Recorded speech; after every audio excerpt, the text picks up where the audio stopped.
अध्याय 20. श्री गणेशाय नम. जय जयाजी करुणाकरा, जय जयाजी यतिवरा, भक्तजन संतापहरा, सर्वेश्वरा गुरुराया. वर्णिता समर्थांचे गुण, नाना दोष होती दहन, सांगता ऐकता पावन, वक्ता श्रोता दोघेही.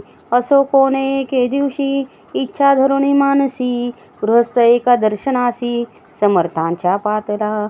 करुणिया श्रींची स्तुती, माथा ठेविला चरणावरती, तेव्हा समर्थ त्यांते वंदिती.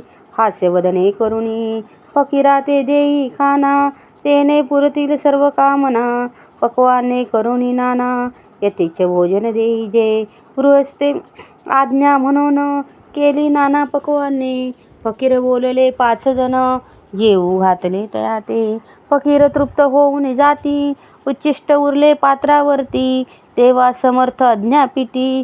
गृहस्था ते सत्वर, शेष अन्न करी ग्रहण. तुझे मनोरथ होतील पूर्ण, परी त्या गृहस्थाचे मन. साशंक झाले ते धवा, म्हणे यवन याती अपवित्र, त्याचे कैसे घेऊ उच्छिष्ट. यातीमध्ये पावून कष्ट, कळता स्वजना गोष्ट हे.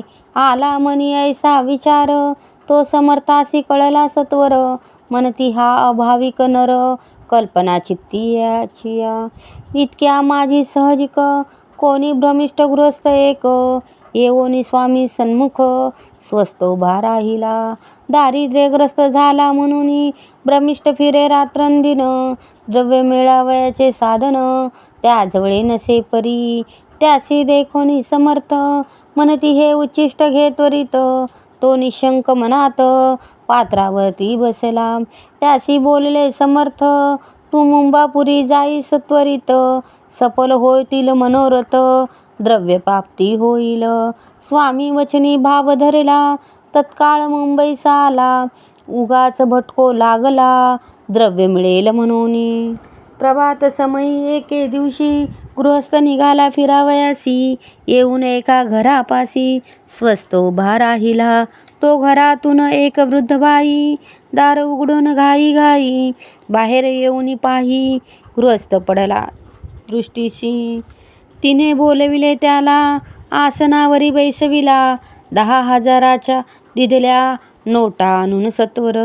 गृहस्थ मनी आनंदला, बाई ते आशीर्वाद दिधला. द्रव्य लाभ होता आला, शुद्धीवरी सत्वर. समर्थांचे वचन सत्य, गृहस्थ आली प्रचित. वारंवार स्तुती करीत, स्तोत्र गात स्वामींचे. इति श्री स्वामी चरित्र सारामृत. नाना प्राकृत कथा समंत, सदा ऐकत भाविक भक्त. 20वा अध्याय गोड हा. श्रीरस्तु शिवं भवतु.